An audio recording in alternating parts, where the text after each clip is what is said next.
Você imagina que pode importar ou que pode exportar? Ah, não, né? Sua empresa é pequena? Não é para isso. Tem medo, tem receio. Assista o Café Corporativo de hoje e talvez você mude de opinião. Segura aí, até daqui a pouco. Café Corporativo. Oferecimento Grupo La Rondine. Para nós, cada cliente é único e toda solução é personalizada. Uptime, inglês em tempo reduzido com realidade virtual e aumentada.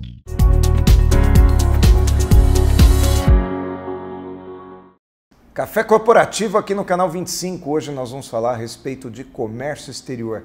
Importação, exportação, logística, enfim, nós vamos falar sobre uma série de coisas que envolvem aquela arte de buscar em outras culturas, em outras indústrias, coisas que nós precisamos e também de oferecer para esses outros países produtos que nós temos aqui.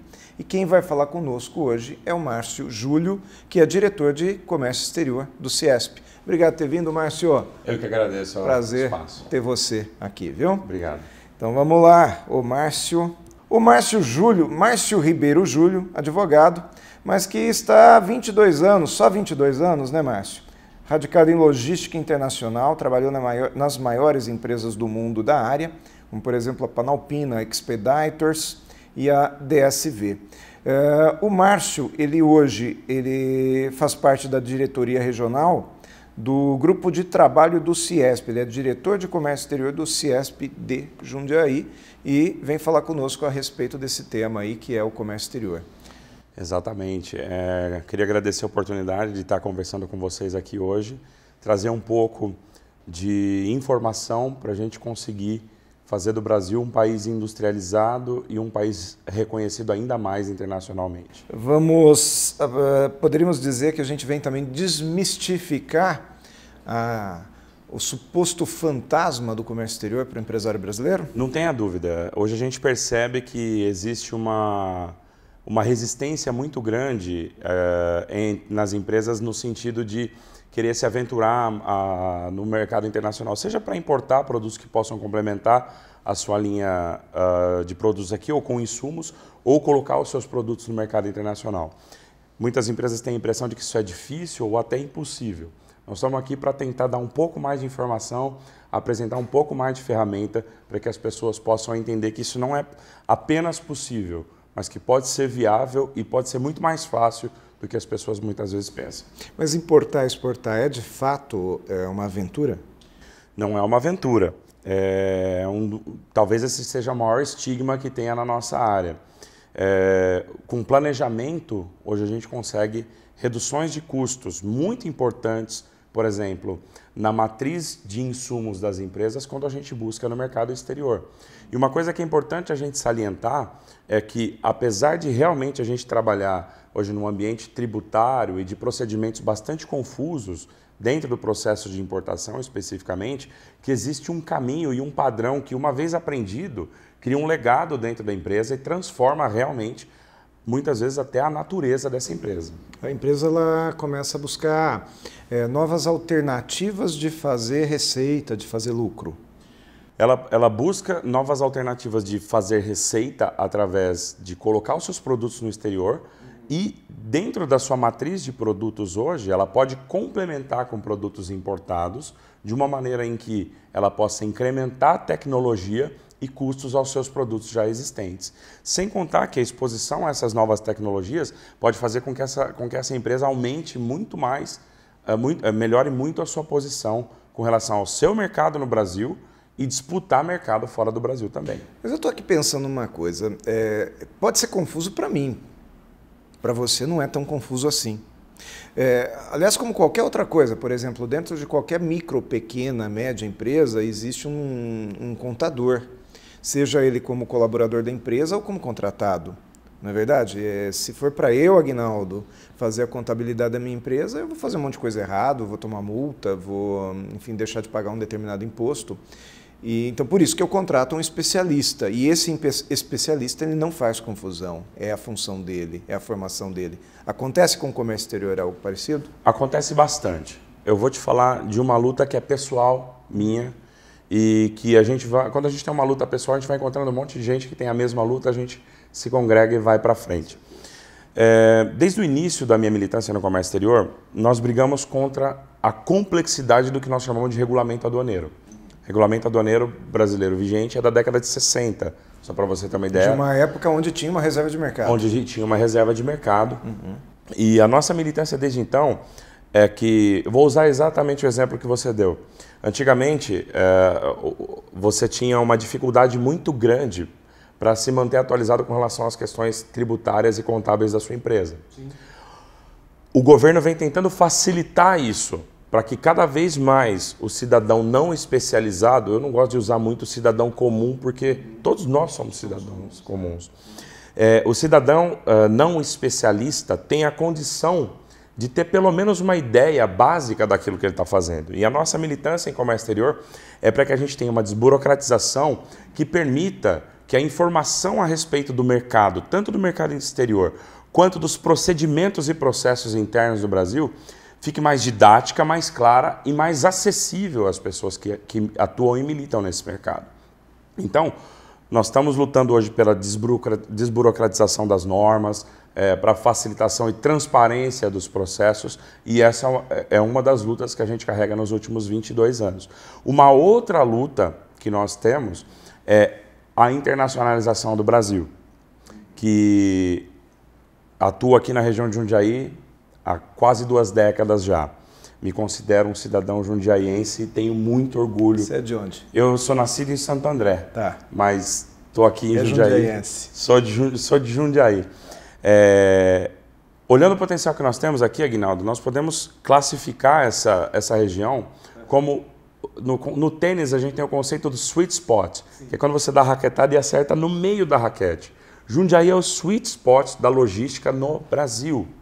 Nós estamos a pouco mais de 25 quilômetros do aeroporto de Viracopos, estamos a 40 quilômetros do aeroporto de Guarulhos e estamos a menos de 150 quilômetros do Porto de Santos. Temos uma malha rodoviária... A melhor do Brasil. Fantástica, né? Não existe um lugar melhor para se empreender internacionalmente do que Jundiaí. Então, quando a gente fala Jundiaí dentro do CIESP, nós consideramos a regional de Jundiaí e essas 11 cidades que vêm junto conosco aqui. De Morungaba, Cabreúva, de Vinhedo até Cajamar. Então nós estamos nesse quadrilátero aqui, onde nós temos as maiores possibilidades logísticas do Brasil. E a nossa missão aqui é fazer com que essa região, que já é eminentemente importadora, passe a ser eminentemente exportadora também. Eu acho interessante, ela é importadora porque nós temos muitas indústrias, né? O distrito industrial de Jundiaí é enorme.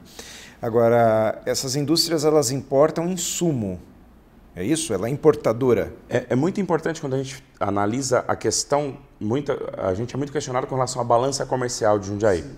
Jundiaí sempre terá uma balança comercial deficitária. Ou seja, Jundiaí sempre será uma região que importará mais do que exportará. A resposta para isso está exatamente naquilo que nós dissemos na abertura.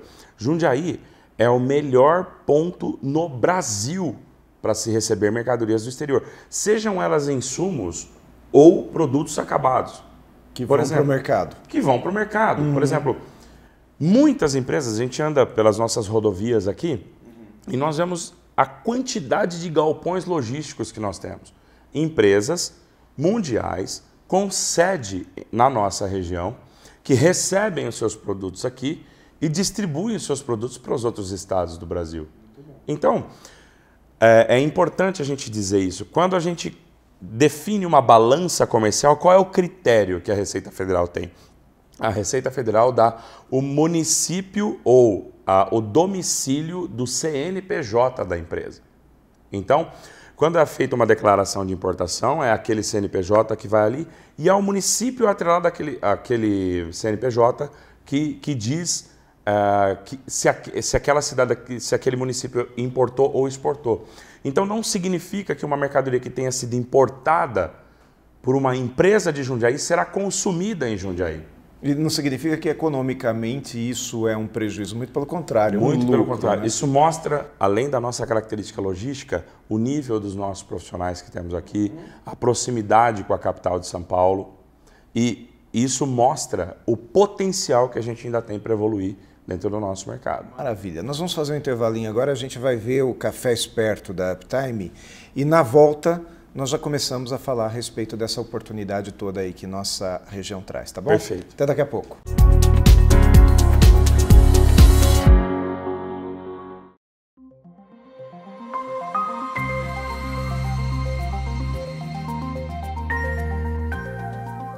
Aí é que vem a pergunta do como que essa tecnologia toda, a possibilidade de incluir a realidade aumentada e a virtual no ensino do idioma. Tudo tem a ver com os aspectos sensoriais. Imaginar que ainda não temos todos os recursos tecnológicos para reproduzir tato, reproduzir odor, ainda não é uma coisa que a gente possa fazer, mas a parte auditiva e visual a gente pode impulsionar. Entra o AVR.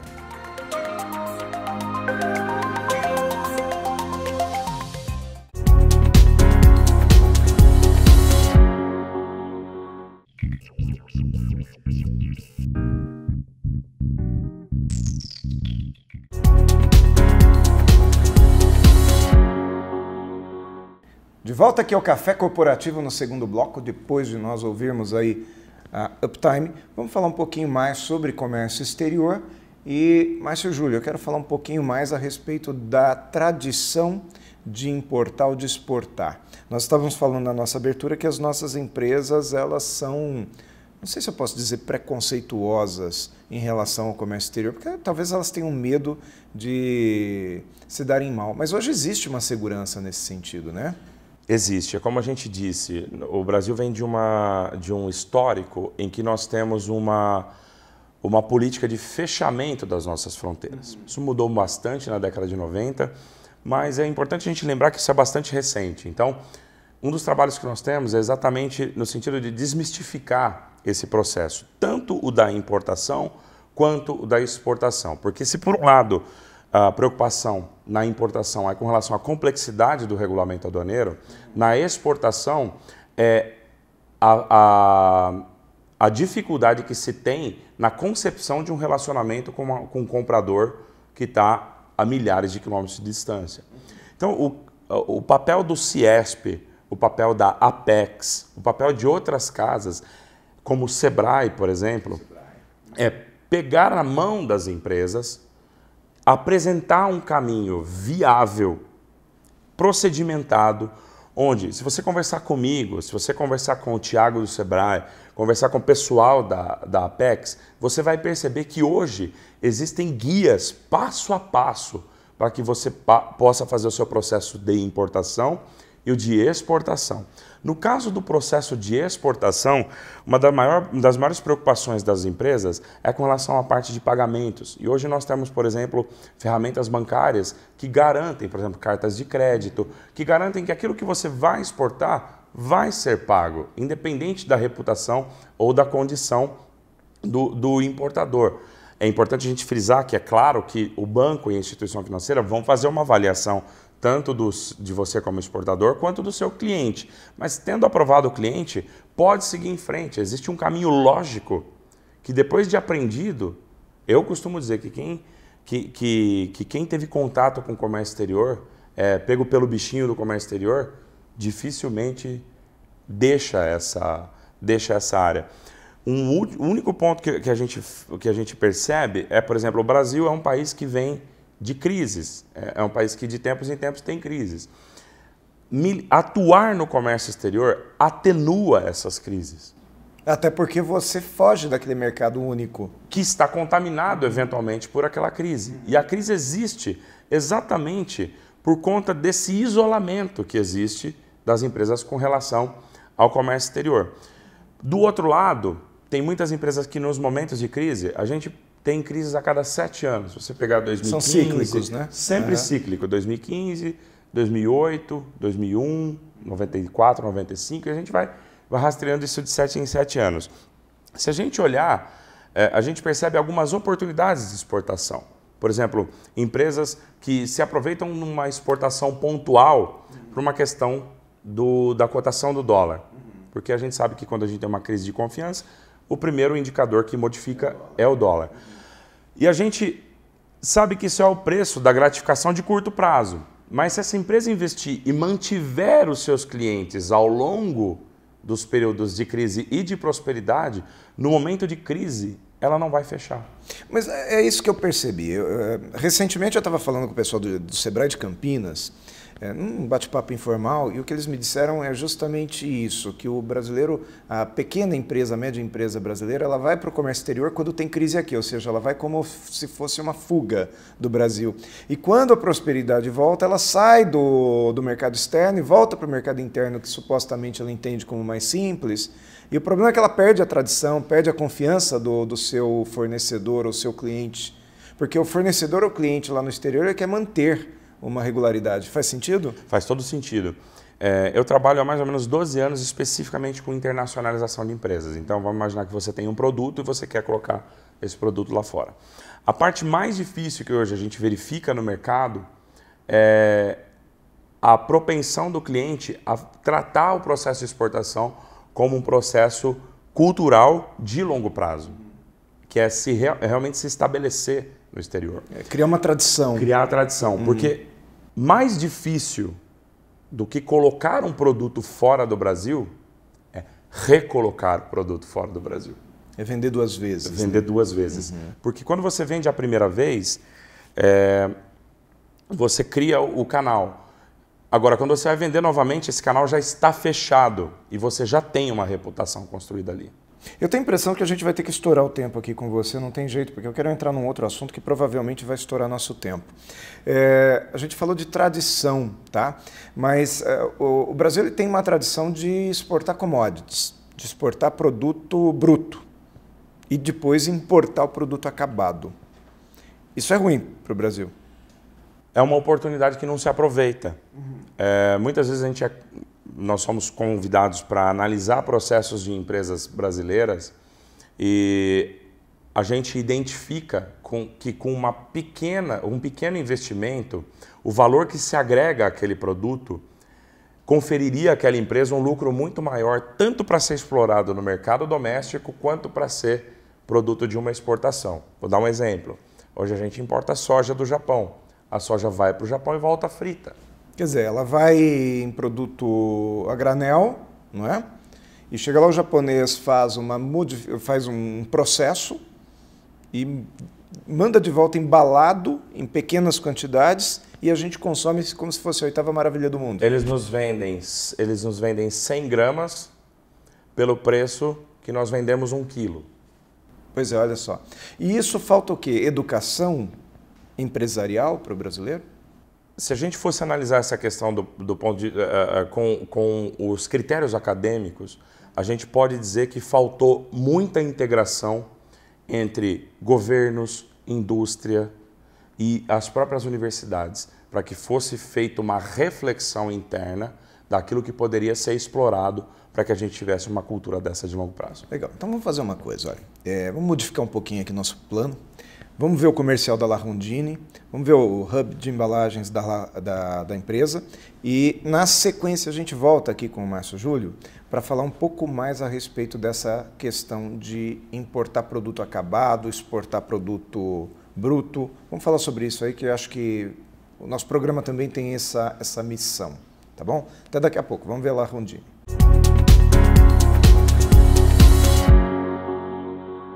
Toda a indústria sabe que as embalagens são um elo fundamental na cadeia de suprimento.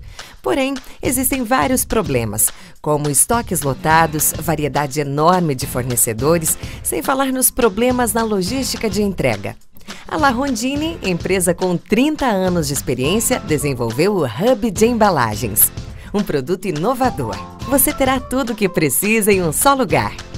Conheça o Hub de Embalagens, solução ideal da La Rondini.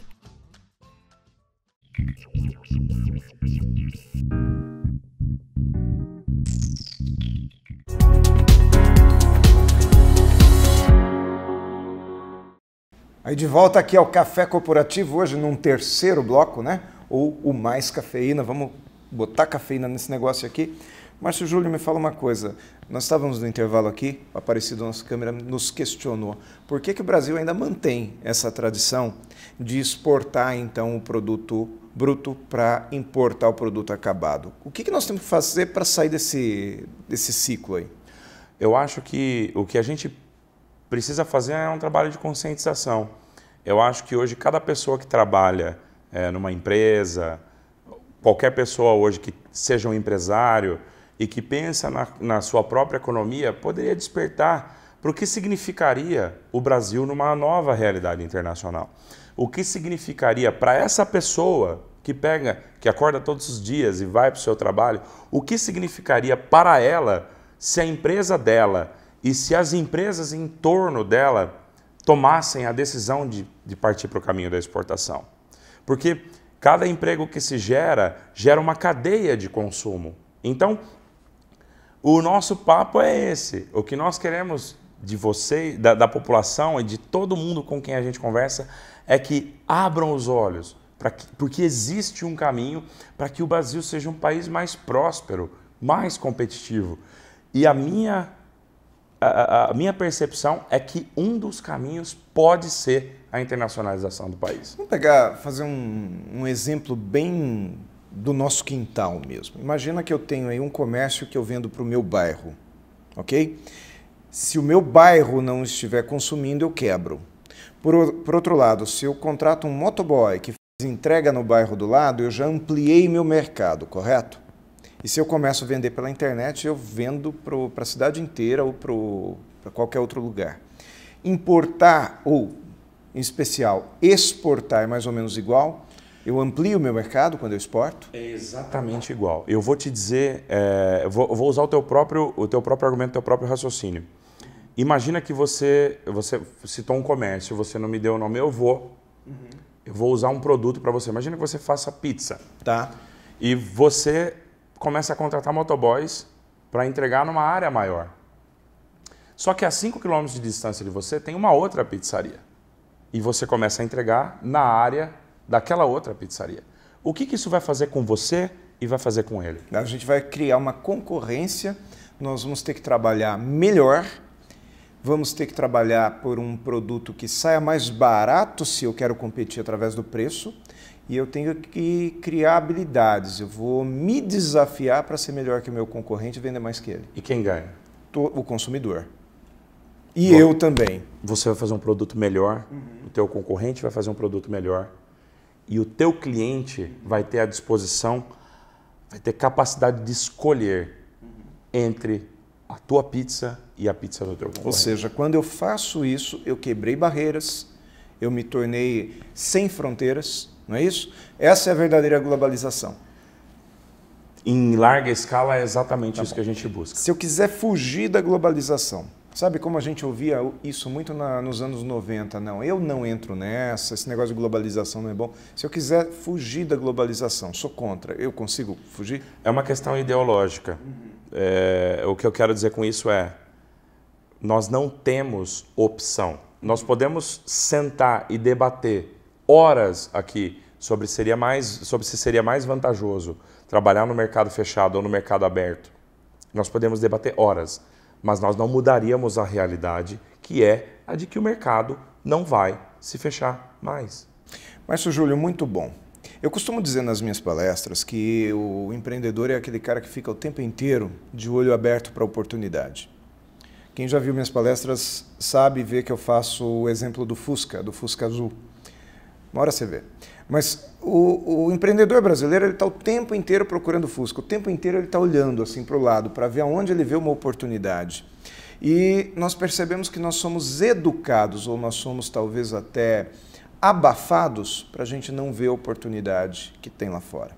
Então, por isso só já te agradeço ter vindo ao Café Corporativo, ter trazido para nós aí não só essas informações, mas acima de tudo, mais do que informação, você trouxe estímulo, você trouxe desejo, talvez desejo para o nosso telespectador de querer conhecer aquilo que tem lá fora, tá? Eu agradeço muito a oportunidade. Para quem quiser saber um pouco mais de comércio exterior, todas as terceiras quartas-feiras do mês nós temos uma reunião no CIESP, aqui em Jundiaí, onde nós recebemos importadores, exportadores, potenciais exportadores. Nós estamos à disposição de vocês para aquilo que vocês precisarem. Gratuito? Sem nenhum tipo de custo. Tá. Então, isso aí. Aproveita a oportunidade, vale muito a pena. Márcio, muito obrigado por ter vindo. Eu que agradeço a oportunidade.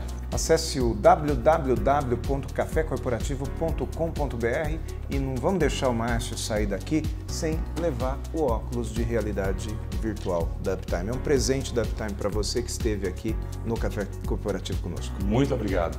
Então tá bom. Até a próxima semana.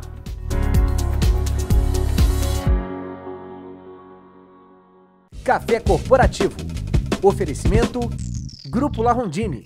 Para nós, cada cliente é único e toda solução é personalizada. Uptime. Inglês em tempo reduzido com realidade virtual e aumentada.